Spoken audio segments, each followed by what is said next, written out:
Ok, aquí está Allan Kardec. Para quien no lo conoce, pues lo colocamos aquí en la pantalla.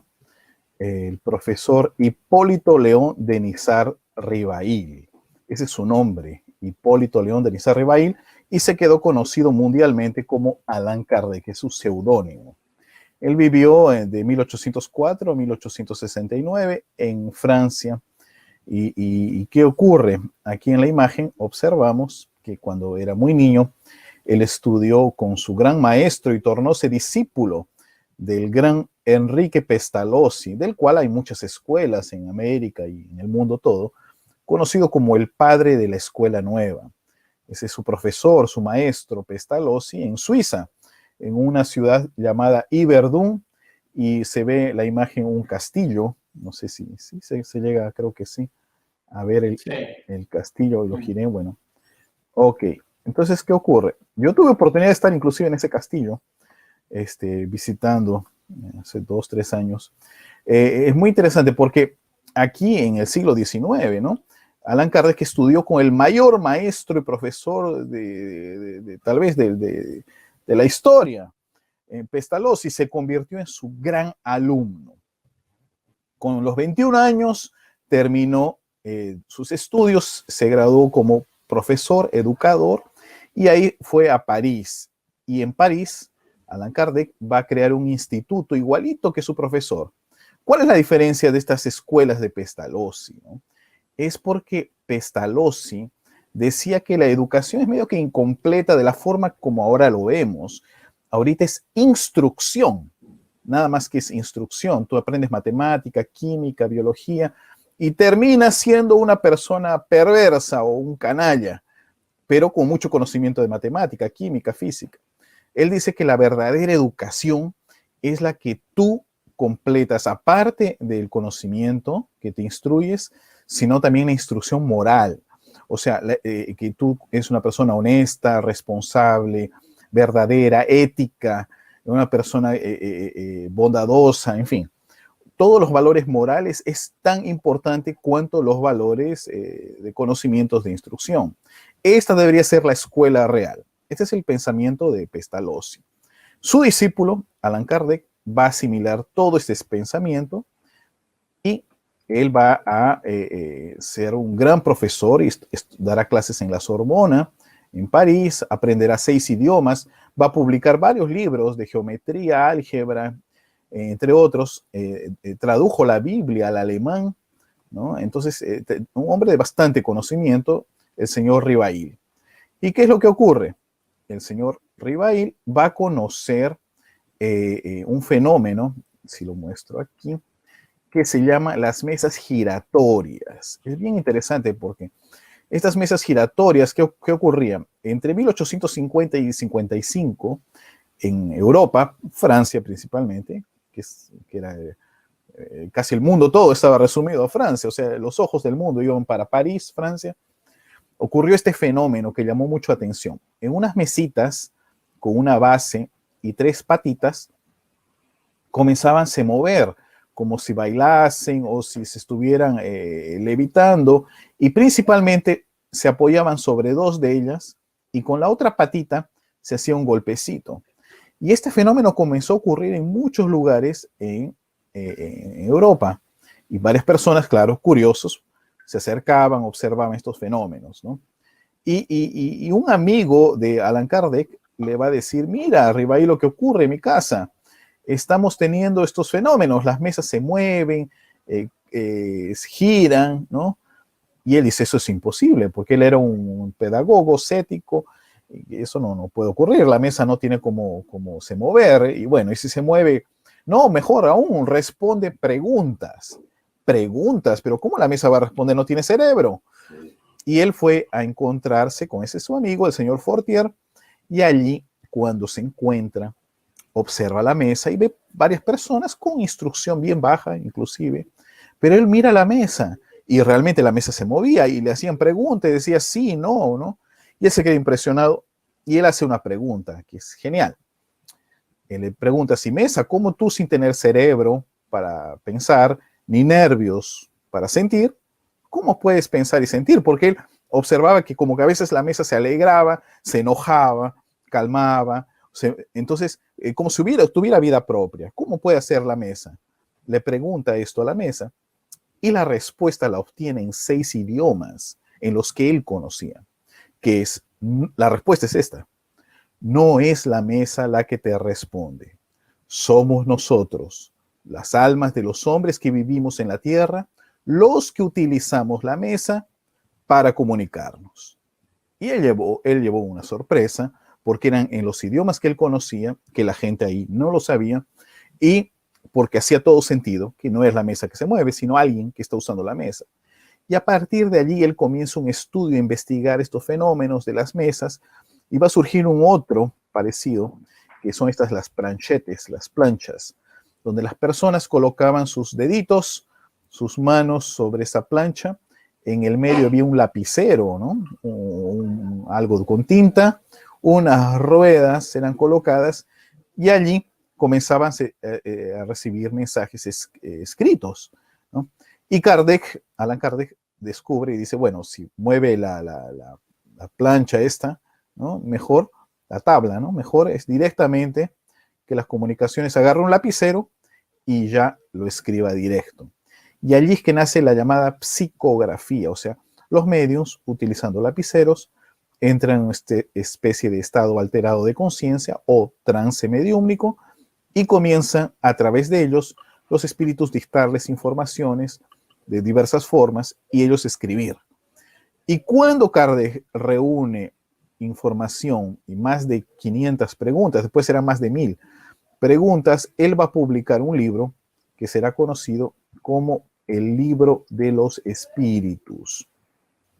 Esta es la obra de su esposa, Amélie Boudet, ¿no? Que también era una escritora, poetisa, y el profesor Kardec va a escribir el Libro de los Espíritus, pero hay un detalle. Él ya era conocido como el profesor Rivail o Hipólito Rivail.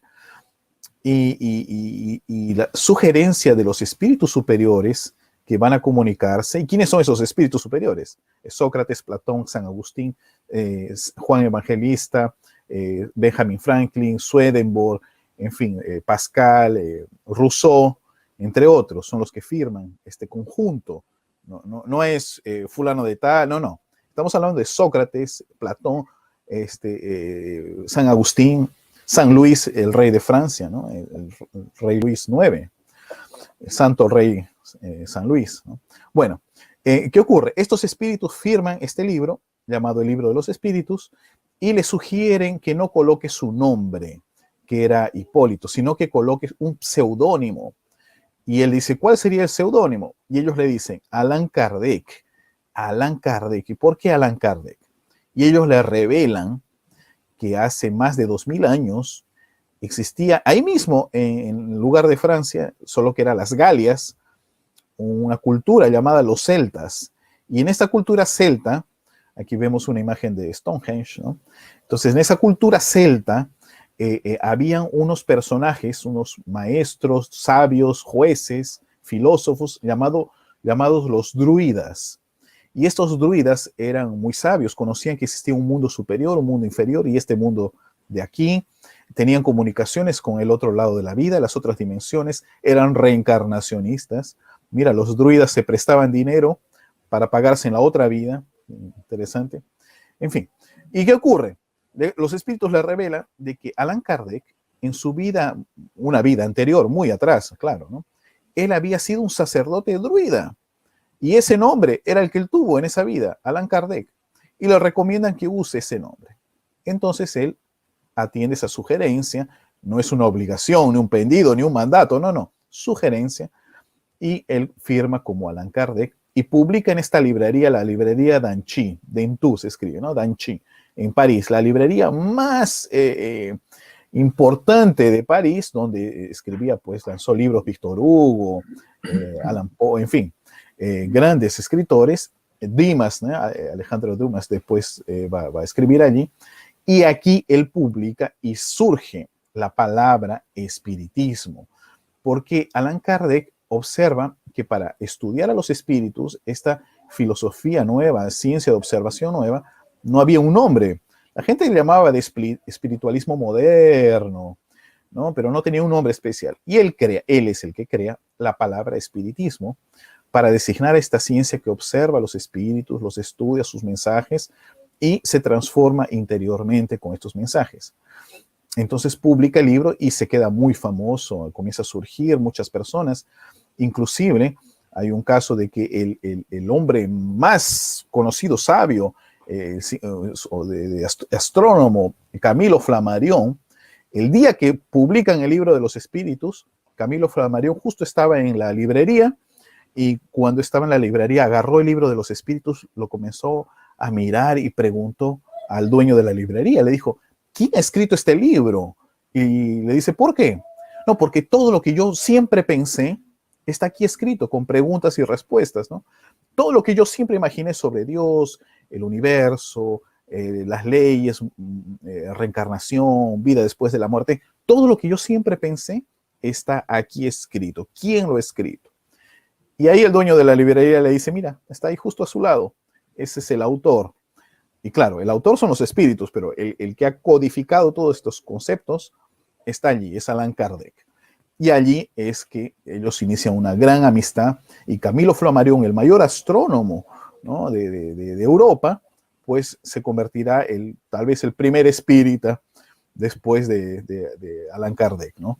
Entonces, él crea esta palabra, espiritismo, para esta ciencia, y a los seguidores de esta filosofía, a los que simpaticen con ella y les guste, quieran conocer más estas revelaciones de los espíritus que son del otro lado, se llamarán espíritas.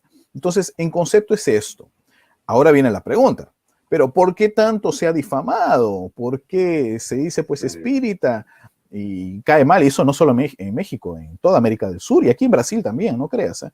Ahora ya menos, porque aquí en Brasil medio que erradamente, pero le llaman de kardecistas, ¿no?, a las personas que siguen la doctrina espírita, ¿no?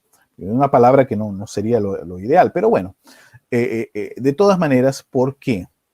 Resulta de que cuando surge el libro de los espíritus, es prácticamente un confronto a todas las creencias de la época, porque para los materialistas del momento, pues se está hablando de que hay vida después de la muerte, rompe totalmente los conceptos para las personas de áreas de ciencia que adoptaron sus principios materialistas. Para los religiosos va a haber también un conflicto, no con este libro, el libro de los espíritus. Después va a seguir un segundo libro, el libro de los mediums, que va a demostrar cómo un medium puede trabajar y conectar con esferas superiores. Ok, no hay problema. El problema va a ser a partir del tercer libro, donde son los propios espíritus que van a agarrar cada pedacito de los mensajes de Jesús y los van a explicar o expandir. Este libro se llama El Evangelio según el Espiritismo. Y a partir de la publicación de este libro comienza la persecución terrible contra los espíritas, no solamente en Francia, en todo el mundo. Inclusive se queman los libros en Barcelona, hay un acto de fe, o sea, es inquisición. Cuando los libros llegaron en español a Barcelona, pues hay un padre que los manda a confiscar y los quema en una plaza pública, los libros, porque esta es obra del demonio, en fin. Y a partir de allí, claro, gana fama mundial el espiritismo, pero hay una persecución por parte de los religiosos diciendo que esto es cosa del demonio, y por parte de los científicos que esto es fraude, esto es falso, no hay nada, ¿no? O sea, hay dos ataques en simultáneo, religiosos y personas materialistas totalmente, ¿no? Pero a pesar de ello, como las revelaciones de los espíritus superiores no es creación de Kardec, es obra de ellos, pues el contacto es mundial. En todo lugar vemos gente con observaciones, visiones, recuerdos de otras vidas, posibilidad de desdoblarse, personas que observan, escuchan, sienten, y esto es mundial. Y más aún en estos tiempos que el fenómeno mediúmnico va a ser de uso común. Toda la humanidad, en algún momento, tal vez en 500 años, va a tener mediunidad en niveles altos. Por ahora, hay 1 de cada 3 personas, más o menos, con una sensibilidad a más.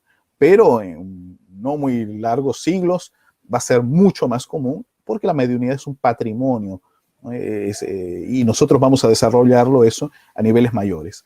Entonces, solamente para comentar, tal vez me expandí mucho, pero No. dejarlo bien claro, que trátase de las personas que siguen estas revelaciones de los espíritus superiores, a las que se llamarían de espíritas, y las que usan y se transforman para ser personas mejor.